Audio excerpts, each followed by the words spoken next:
Você é uma pessoa equilibrada, uma pessoa que tem controle sobre suas emoções?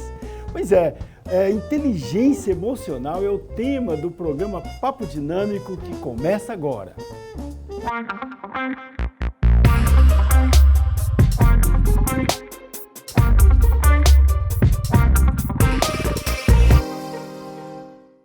Olá, gente boa, muito boa noite. Estamos iniciando pela PUC TV Goiás, agora no estúdio, como você está vendo aqui. Nos acompanhou aí durante muito tempo pela internet. Hoje nós estamos no estúdio, né? 9h30 da noite, toda terça-feira, mas também nas redes sociais, no YouTube, no canal do programa Papo Dinâmico e no canal da PUC TV Goiás. E também você pode nos acompanhar lá pelas redes sociais, no Facebook, no Instagram, no Twitter. E hoje, como nós já anunciamos, vamos falar de inteligência emocional. Você já deve ter ouvido falar muito aí de inteligência, né? de QI, de coeficiente de inteligência. É uma pessoa que raciocina, que tem um bom raciocínio e tal. Mas existe também a inteligência emocional. E muitas vezes a inteligência emocional é muito mais importante do que o QI. E é isso que a gente vai ver aqui hoje, né, com a nossa convidada aqui, que é educadora e coach familiar, a Priscila Trevisan. Priscila Trevisan, muito boa noite. Obrigado pela gentileza de estar aqui com a gente e esteja aí à vontade para cumprimentar nossos telespectadores e dizer para nós já imediatamente o que é inteligência emocional. Boa noite, professor Daniel Rodrigues. Obrigada pelo convite. Gosto de dizer que sou filha da PUC. Ah, é? Sim, você estudou aqui na PUC? Estudei ótimo. aqui na PUC, Goiás. Me formei em secretariado executivo bilíngue. Na época era bacharelado, né? Hoje é tecnólogo. Inclusive, no curso de secretariado executivo, nós temos 1 ano de psicologia. Né? Okay. Então, foi a partir desse momento que eu comecei a interessar por questões comportamentais e fiz a minha especialização em pós-graduação em psicologia positiva. E obrigada pelo convite e boa noite a todos. Quando eu falo de inteligência emocional, eu gosto de dizer que nós temos isso de uma forma natural, orgânica. Mas eu preciso desenvolver essa inteligência emocional, né? E Goleman fala que é a capacidade que nós temos de identificar isso. Como eu identifico, como eu percebo as minhas emoções, como eu sei quando isso é tristeza, alegria, né? E não só isso, isso vai para além do outro também. Eu preciso ter uma empatia, então eu percebo esse funcionamento em mim e nas pessoas, porque não é só uma ilha, né? Nós somos um conjunto de pessoas. Então, eu acredito que eu preciso saber gerir essas emoções para que eu tenha um melhor relacionamento com a minha família, com as pessoas do trabalho e com as pessoas de um modo geral. Você falou aí que é especialista em psicologia positiva. O que é uma psicologia positiva? O positivo se contrapõe ao negativo? Como é que é isso? Excelente pergunta. Martin Seligman, que é o pai da psicologia positiva, a psicologia positiva é um braço da psicologia, né? Sim. E ele percebeu que a psicologia, ela tratava de situações específicas. Por exemplo, eu tenho alguma dificuldade, algum problema, eu entro com um psicólogo, né? E aí ele percebeu, por que não fazer isso de uma forma preventiva? Então, quando Martin Seligman começa a estudar psicologia positiva, ele entende que não vivemos só de momentos felizes, tudo é alegre, não é isso. Mas eu posso, a partir das minhas dificuldades, minimizar os meus problemas. A positiva, então, seria aquela psicologia que se apoia em aspectos positivos, também, favoráveis da vida. Exatamente. A pessoa mesmo estando com dificuldade, mas procura, no meio da dificuldade, encontrar alguma coisa boa e se apegar a ela. Exatamente, isso? Mas isso é fácil? Não, eu acho difícil. Por isso que eu preciso entender das minhas emoções, definir e separar, né? Isso é um processo gradativo, desde criança até a fase adulta, né? Para que eu identifique. Agora, quando você fala de polos, né, de estar positivo e estar negativo, isso faz parte da psicologia positiva, porque entende-se que a tristeza, os momentos ruins, a não alegria faz parte do comportamento humano. Então, não é alegria. Eu entendi. O positivo aí é porque é se apegar nas emoções positivas. Exatamente. Como meio para a pessoa progredir, se desenvolver e se livrar, digamos, de algum estado emocional negativo, sei lá. Porque existem situações psicossomáticas. Às vezes eu tenho uma dificuldade e se eu não tenho um apoio, acompanhamento, uma pessoa para estar me orientando, mapeando isso cresce. Não, e aí pode virar uma patologia. Então, uma pessoa emocionalmente agressiva, ela pode combater isso através de um exercício? Como é que faz para ele combater essa agressividade? Sim. Primeiro, ela precisa se reconhecer como agressiva. Isso é essencial. Tá. Ela se vê no outro. Normalmente, uma pessoa agressiva, ela precisa que o outro mostre para ela isso, evidencie isso. E a partir do momento que ela reconhece isso e tenha interesse em buscar aí uma ajuda, um apoio da psicologia positiva, ela pode melhorar e entender essa agressividade. Eu posso ser agressivo ou agressiva? Posso, mas como que essa agressividade ela externa no outro, no ambiente? Né? Porque eu tenho aquela agressividade que eu quero algo, eu luto, eu conquisto, eu respeito o espaço do outro. Isso é um tipo de agressividade. Como produzir emoções boas no meio da nossa pandemia aí de coronavírus? Que as pessoas ficam mais isoladas, não pode sair, não pode viajar, não pode encontrar com o outro. Como desenvolver emoções positivas num ambiente assim tão restrito? Bem, o que eu tenho feito comigo e com os meus? Primeiro, conhecer sobre a doença. É algo essencial, fundamental. Entender como isso funciona, o quanto isso eu posso, não posso, meus limites sobre isso, né? Apoiar, assim, coisas boas, o que eu gosto de fazer como esporte, cuidar da minha alimentação, eu posso estar com pessoas? Posso, de repente usando máscara, né, um contato distante assim como estamos, fazer coisas que realmente vão me alimentar de sentimentos bons. Mas existe aquele momento ruim, essa pandemia que a gente está vivendo, momentos de incerteza, será que eu vou estar aqui? Será que eu não vou estar aqui? Eu acredito que quanto menos eu penso em coisas ruins, mais favorável eu fico para enfrentar essa situação. É claro que o medo existe, a preocupação existe, mas eu tenho que ficar com todos esses sentimentos dentro de mim? Por que não me alimentar de coisas boas? Ler um livro, escutar uma música, cuidar de uma planta, estar com o animal, estar com os filhos. Isso é uma boa dica.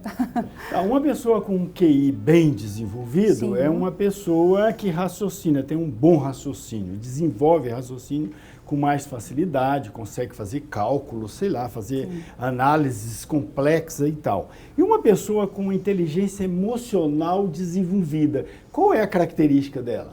Bem, primeiro ela pratica o autoconhecimento. Autoconhecimento é uma das características da pessoa com... Como é que a gente chama? QE ou... Como é que é o coeficiente? É coeficiente emocional. Coeficiente emocional. Né? Associado ao QI é um casamento perfeito, mas não é comum essas duas estarem associadas, por isso que eu falei no início, né? O quão importante é eu ter esse autoconhecimento, o quanto que eu sei das minhas emoções, como eu lido com isso, né? E como isso vai favorecer as minhas relações. Outra, ela é uma pessoa que sabe ouvir, né? Eu estou realmente escutando o que você está me dizendo, eu estou me importando com você. Normalmente, ela não faz aquele julgamento do que você está dizendo, né? o que você está escutando. Ela recebe aquilo, ela acolhe. Né? Quando ela vai colocar a opinião dela, ela faz uso da empatia. Então, olha só, eu estou conversando com o professor, ele está me trazendo essa solução, esse problema, né? Essa dificuldade, mas eu estou me colocando no lugar dele, então eu vou buscar palavras de conforto, né? Coisas que vão auxiliar naquele momento, né? Ela é uma pessoa que entende que o outro tem dificuldades, que o outro também pode estar passando por momentos difíceis. Então, no se relacionar, certamente ela tem uma grande diferença, porque ela se preocupa. Né? E evitamos aí desgastes, problemas, discussões, principalmente no ambiente de trabalho. Tem uma frase que fala assim, que eu vou te contratar pela sua competência técnica, mas de repente no grupo você não tem uma boa integração, você não tem uma boa comunicação, enfim, você traz problemas, mas eu vou te demitir pelo seu comportamento. Então, olha o quanto que a inteligência emocional ela é importante, ela soma nessa questão, né? Respondi a sua pergunta? Sim, sim, sim. A gente tem uma pergunta, acho que um pouquinho mais complexa. Quais são os pilares, né, da inteligência emocional? Mas vamos fazer o seguinte, você responde essa pergunta depois do intervalo, porque nós vamos fazer um pequeno intervalo e já voltamos.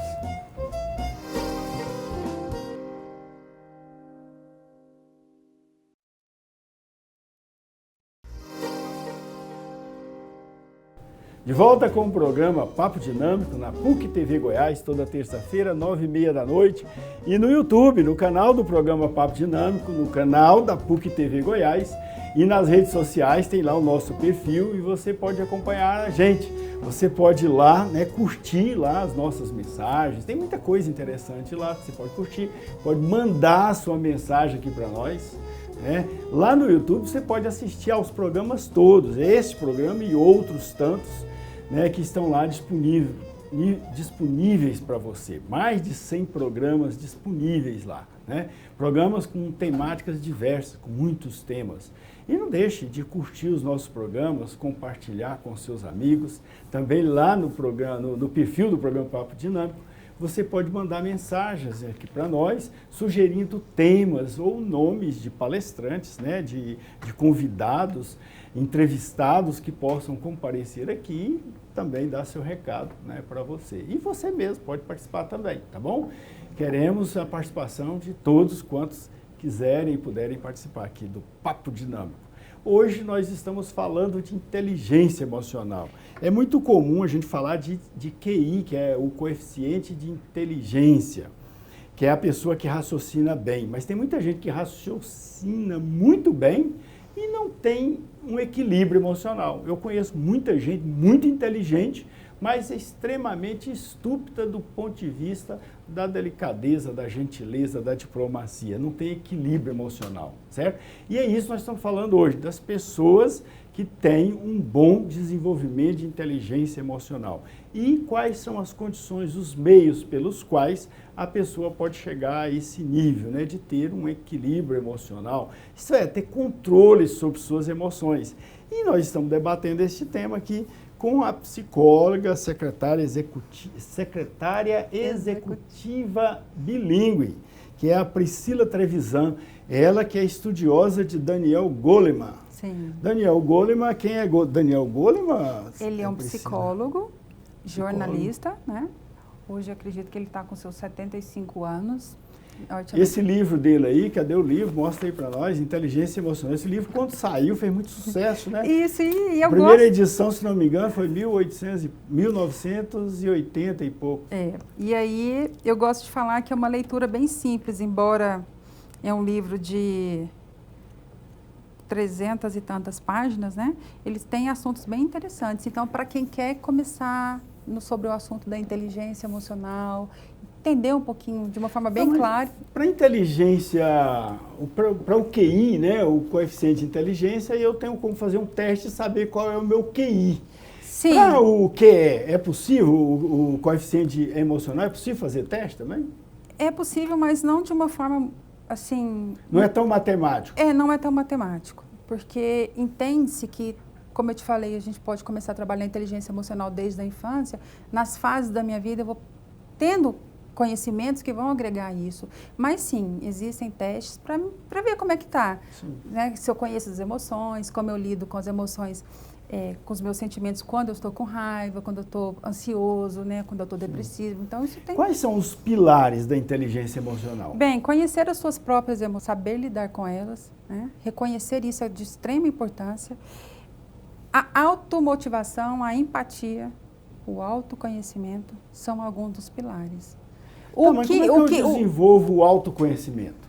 Bem, primeiro eu preciso querer isso, né? Entender que isso é necessário. Certo. Eu gosto de dizer que não tem um manual, uma receita pronta. Você fala assim, conhecer as emoções. Como é que eu conheço as minhas emoções? Tá, quando eu pergunto assim para você, professor Daniel, quando você está feliz, quais são os seus comportamentos?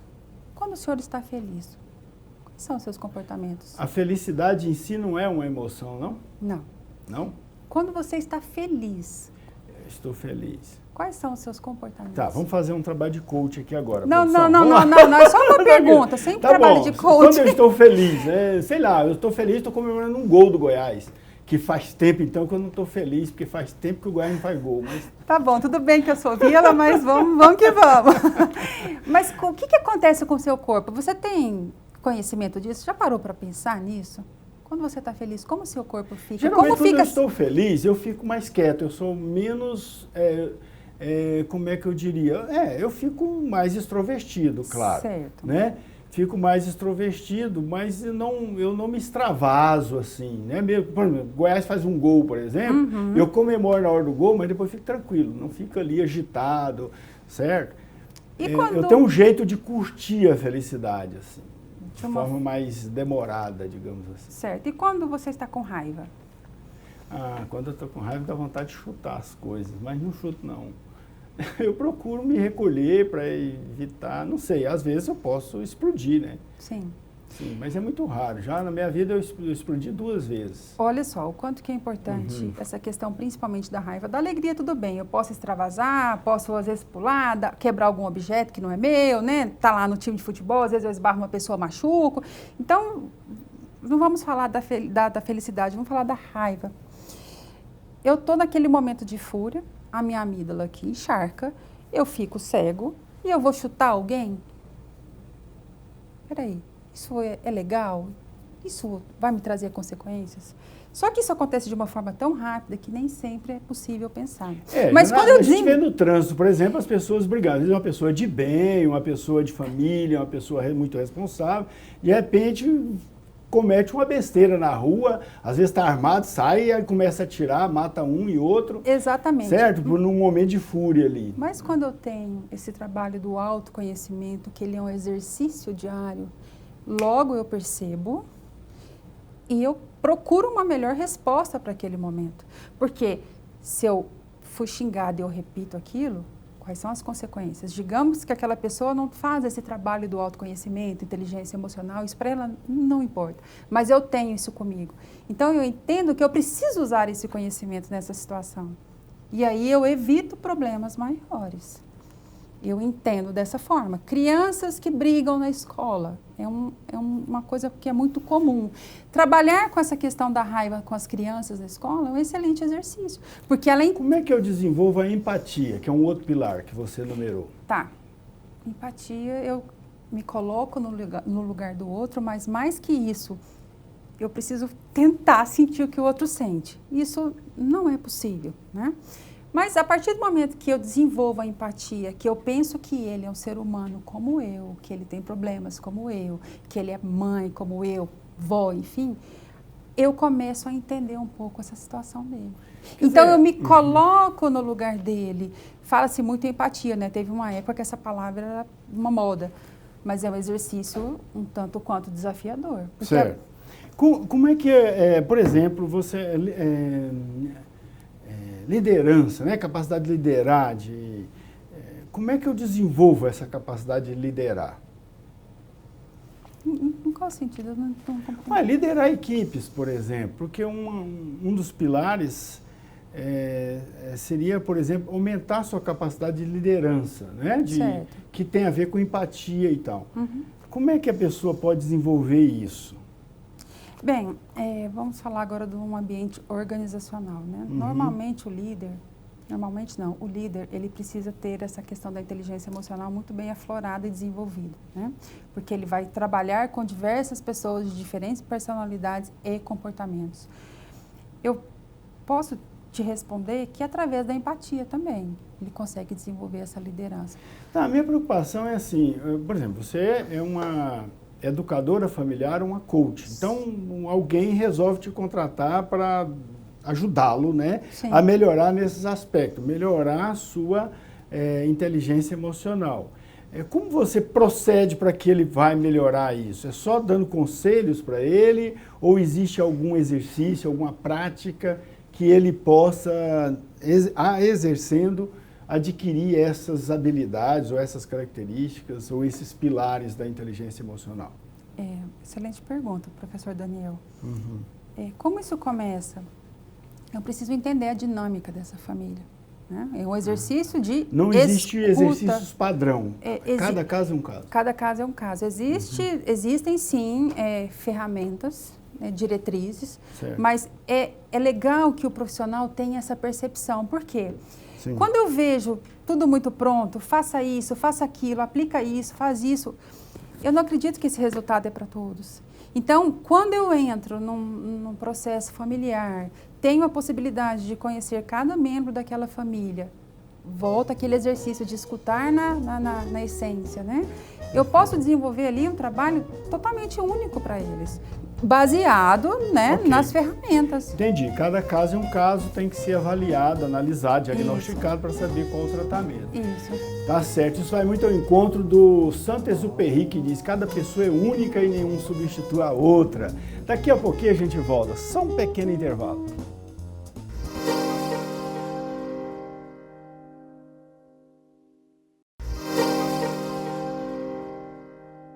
De volta com o programa Papo Dinâmico na PUC TV Goiás, toda terça-feira, 9h30 da noite, e também no YouTube, lá no canal do programa Papo Dinâmico, você vê lá todos os nossos programas, inclusive este, né? Você pode assistir, curtir, compartilhar com seus amigos. Pode baixar também para usar nas suas atividades acadêmicas, se você é professor, tá bom?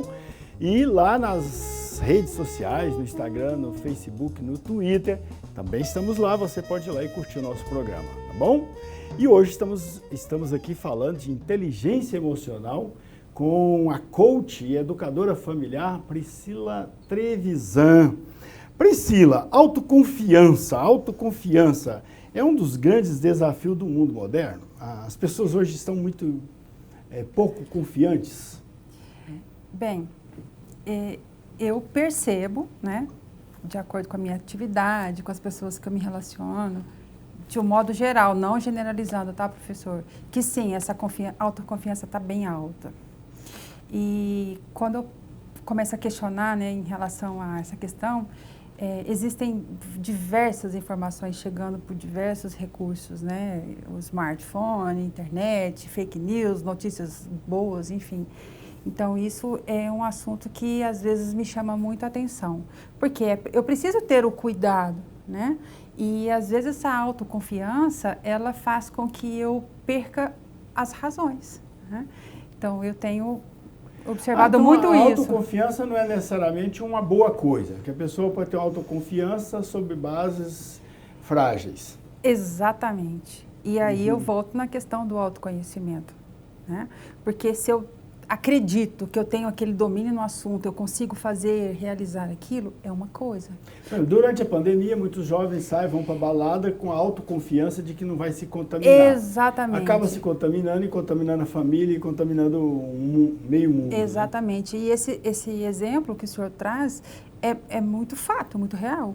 Eu vejo assim as pessoas se comportando de uma forma, não está acontecendo nada, não tem pandemia, acabou. E não é bem assim. Né?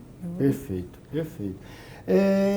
Como o universo competitivo influencia na inteligência emocional? Você mesmo já começou a falar mesmo, há muita, uma avalanche de informações, fontes de informações, boas, ruins, verdadeiras, falsas, e além disso há muita competição também hoje na sociedade. As pessoas competem por emprego, competem por vaga na faculdade, competem no mercado de trabalho, no mercado, sei lá, de mercadorias mesmo. Sim, há muita competição. Como é que isso influencia no nosso estado emocional?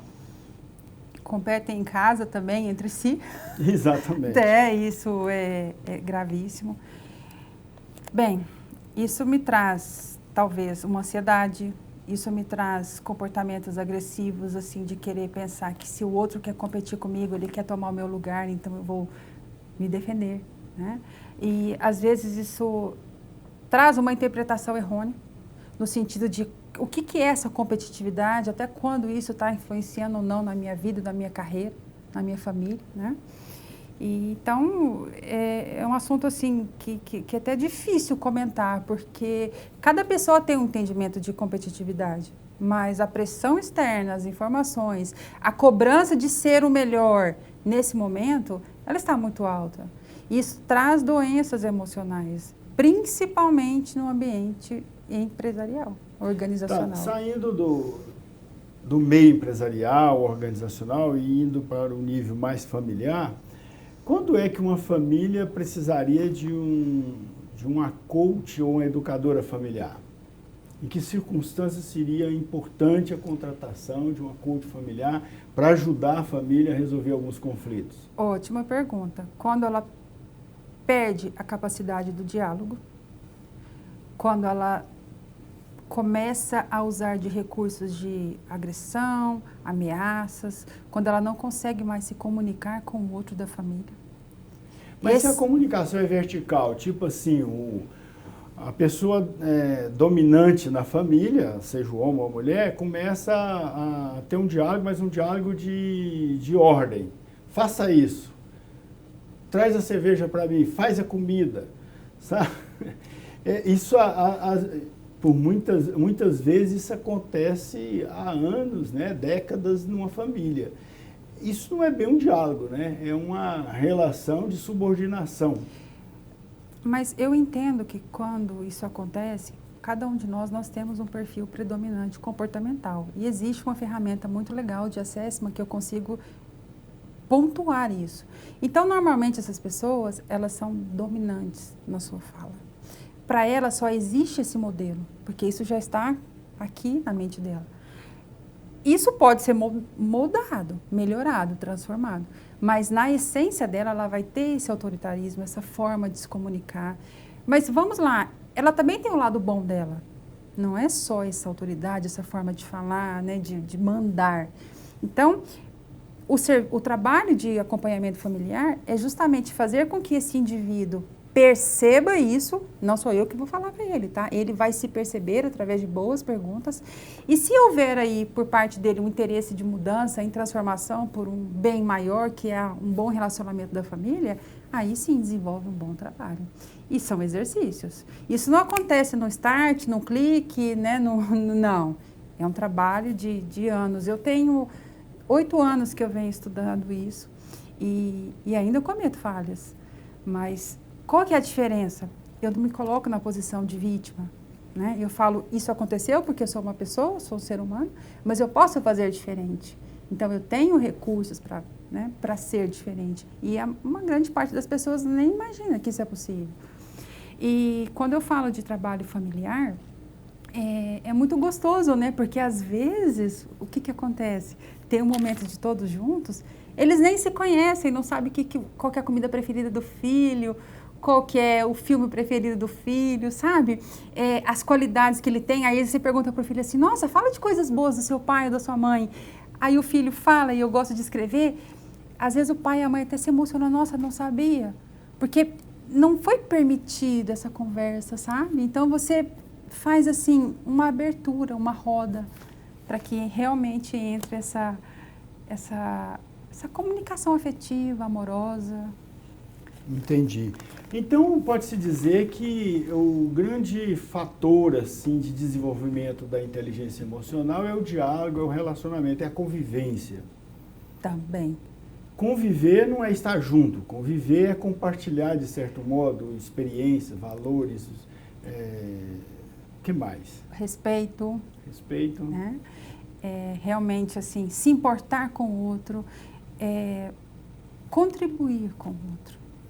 Pode também se dizer que uma das formas de levar uma pessoa a desenvolver sua inteligência emocional é ele ser capaz de se colocar no lugar do outro, ser o outro de algum modo. Sim. É possível fazer algum exercício para a pessoa ser o outro de algum modo? Para imitar o outro, é um jeito de se colocar no lugar do outro?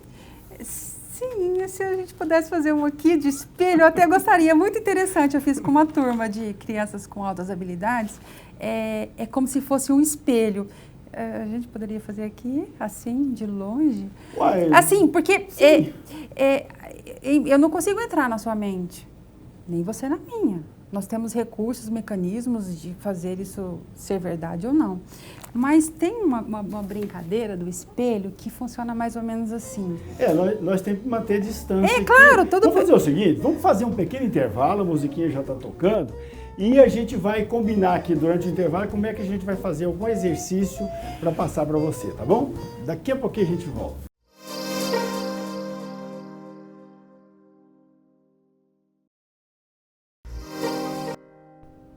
De volta com o Papo Dinâmico na PUC TV Goiás. Hoje nós estamos falando de inteligência emocional.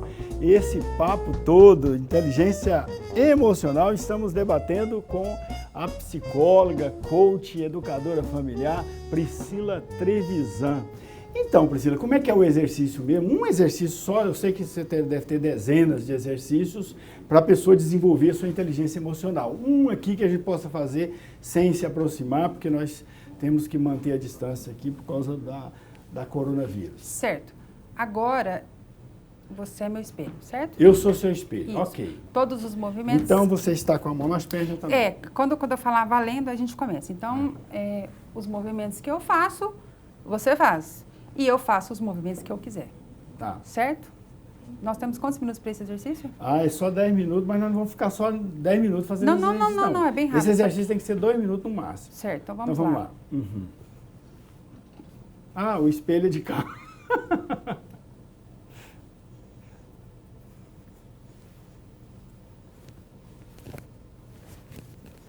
Aí você não dou conta, não. Não sou um bom espelho. Pronto. Agora, eu sou seu espelho. Movimentos, como quiser, do jeito que quiser, enfim.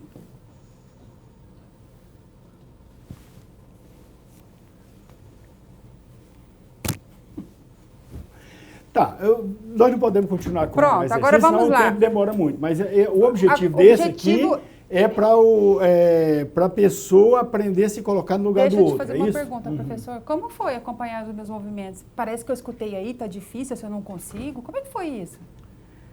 Eu falei isso mesmo. Então. Qual foi seu sentimento? Descreva, em me acompanhar. Não, na verdade, eu acho que o contexto aqui não favorece muito, porque eu estou preocupado com o tempo, né, certo, e com o programa. Certo. Então, a gente tem uma pauta a seguir aqui, digamos assim. Certo. Então, eu acho que fica prejudicado o aproveitamento disso. Eu acho que o objetivo aqui foi ilustrar como seria um dos exercícios, né, que você faz com a pessoa. Esse, no caso, é um exercício para a pessoa se colocar no lugar do outro. Eu também faço o A dificuldade que eu senti, eu acho que não vai surtir o efeito que você, porventura, espere, porque eu não me coloquei como alguém que estava preocupado com exatamente com esse exercício. Eu estou querendo mostrar para o telespectador, né, como é que seria esse exercício. Certo. E, portanto, a experiência interior que eu tive, ela ficou comprometida com o ambiente. Eu acho que é diferente fazer... Eu imagino que fazer aqui ou fazer na casa, né, onde a pessoa está preocupada realmente, né, em saber as dificuldades que tem em ser o outro. Mas uma fala que você trouxe que é muito legal. Nossa, eu acho que eu não vou conseguir. E é exatamente isso. Eu estava muito rápida. De repente, eu precisava dos movimentos mais lentos. Como não podia falar, de repente você poderia falar assim para mim, faz mais devagar que eu não estou conseguindo te acompanhar. E isso quando vai para o movimento corporal, aí que a dificuldade aumenta. E qual que é a minha capacidade de entender que você tem o seu tempo? Porque eu faço assim, você tem que fazer assim? Porque eu faço assim, você tem que fazer assim? Não. Então esse exercício feito no ambiente familiar, ele mostra claramente que cada um tem seu tempo. E qual que é a minha capacidade de entender que você tem o seu tempo. Perfeito, eu achei bom, a conclusão é excelente. Agora, existem diferenças na inteligência emocional familiar com a inteligência emocional profissional? Não existe a diferença. Tem como a forma de eu conviver com a minha esposa e com meus filhos, meus netos, sei lá, com as pessoas que trabalham em casa, é similar com a que ocorre no ambiente de trabalho?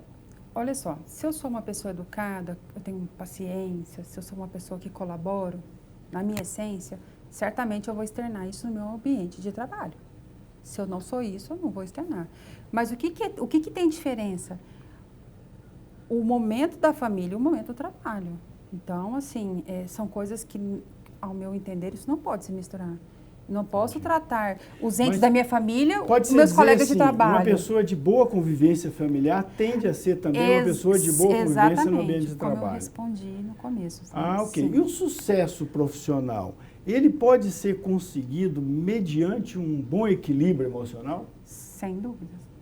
Você acha que a pessoa que desenvolveu a inteligência emocional, ele consegue também desenvolver não só um sucesso familiar, ter uma boa família, mas poder também crescer profissionalmente? Sem dúvida, com certeza. E a partir do momento que ele leva isso para um ambiente profissional, ele tem um objetivo, ele tem uma meta. E ele entende o processo, né, o caminhar dele. Agora, lembrando que a inteligência emocional, eu começo a desenvolver ela na infância e vou até o meu último dia. Não é algo assim, pronto, eu já sou inteligente emocional. Não, eu preciso da experiência, daquela vivência, daquele sentimento que não foi legal. Eu aprendo com aquele momento. E aí eu me desenvolvo cada vez mais. Tem muita gente inteligente, muito inteligente, escreve livros, desenvolve coisas muito complexas, mas são emocionalmente prejudicadas. Por que isso ocorre? Por exemplo, tem um filósofo chamado David Hume, não sei se você já ouviu falar, ele é do século, se não me engano, do século XVIII. O David Hume falava que o que muda as pessoas não é a razão, é o sentimento. Eu achei isso muito interessante, porque tem muita gente muito inteligente, eu não sei, mas parece que tem pneumologista que fuma, né? Então o cara sabe que faz mal, mas mesmo assim fuma. Então não é a inteligência dele que o mudou, ele continuou do mesmo jeito. O que faz então as pessoas muito inteligentes nem sempre ter controle sobre suas emoções? Uma escolha dela. O pneumologista que fuma, eu acredito que ele sabe os riscos do cigarro. Sim, mas ele não consegue se livrar emocionalmente daquele negócio. Mas ele fuma, ok?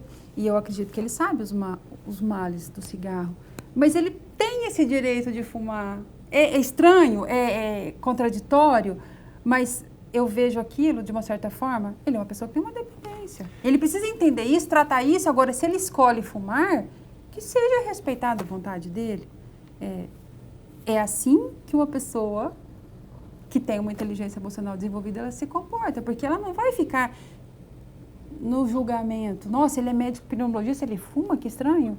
Ou ela é endocrinologista e ela está acima do peso. Ou ela é cabeleireira e tem o cabelo branco. Poxa, são escolhas. Eu preciso respeitar isso, porque é a escolha da pessoa. Talvez não seja a melhor escolha para mim. Talvez se eu estivesse no lugar dele, eu não faria isso. Mas eu me colocando no lugar dele, eu percebo. Ele é diferente de mim. Então, ele tem todo o direito de fazer isso, né? Pois é, mas é um direito ou uma dependência? Porque o fumante ele não é necessariamente uma pessoa que escolhe, né? E muitas vezes ele fuma porque é viciado. Mas existem pessoas que gostam de fumar, né? Você conversa com ele e fala, você não sabe dos males que isso faz? Eu sei, mas eu gosto de acender aquele cigarrinho depois do almoço, já se tornou parte de mim. É estranho escutar isso, professor. Mas quem sou eu para chegar lá e falar assim, isso faz mal, vai acabar com a sua vida, você tem tempo curto que para de fumar, vai fazer exercício? Não cabe. O que cabe nesse momento, talvez se eu sentir que ele permite, é chamar ele para essa consciência, né? De repente, quem sabe um dia ele pensa que isso faz mal e por vontade própria ele para. Pois é, mas aí a conscientização, que tá mais, a conscientização não está mais ligada ao QI do que à emoção? Uma pessoa consciente, ela é uma pessoa inteligente, não necessariamente consciente das suas emoções. Ou não? Isso é muito de opinião, né? E assim, hoje a minha resposta seria, eu respeito essa pessoa e eu tenho consciência que ele sabe que isso faz mal para ele. Mas não cabe aqui nesse meu diálogo com essa pessoa banir por isso, né? Criticar. Agora, se ele fala assim, poxa, eu queria tanto parar de fumar, né? Será que é possível, não sei o quê? Aí a conversa muda, porque ele precisa querer isso, né? Não tem nada a ver ser inteligente no ponto de estudar pneumologia, especializar nisso e fumar. São coisas separadas, né? Esse vício é separado. Qual que ajuda mais no desenvolvimento profissional, no sucesso profissional? O QI ou o QE? O coeficiente de inteligência ou o coeficiente emocional? Por exemplo, o cara depende na minha de onde opinião, vai, né? o emocional. O Porque as emocional, competências eu desenvolvo na escola, na faculdade, com a experiência. Um cientista da NASA que está se preparando para ir para o espaço, o que lhe será mais útil no espaço? A inteligência artificial, a inteligência emocional ou a inteligência do QI, a inteligência propriamente dita? As duas. As duas, As né? duas. Imagina, tem um filme... De Marte, exatamente, que o cara usa muito. Por isso que eu perguntei, foi por causa desse filme. Que legal, olha só a conexão. Ele tem todo o conhecimento, né? Estudou muito, está praticando tudo aquilo, mas ele tem uma inteligência emocional acima da média. Sim. Que talvez se fossem os demais tripulantes... Tanto é que eles nem acreditaram, né? Se fosse... Até o cálculo que ele faz, né, para ser arremessado até a nave, ele usa... Mas percebe que eles estão... O coeficiente emocional. Os dois, então assim, associou. É verdade. Olha, Priscila Trevisan, infelizmente, nosso tempo acabou, temos que encerrar nosso programa. Obrigado, viu? Obrigado por sua gentileza de estar aqui conosco. Muito boa noite. Eu que agradeço, muito obrigada. E para você que nos acompanhou, um grande abraço, boa noite, até a próxima.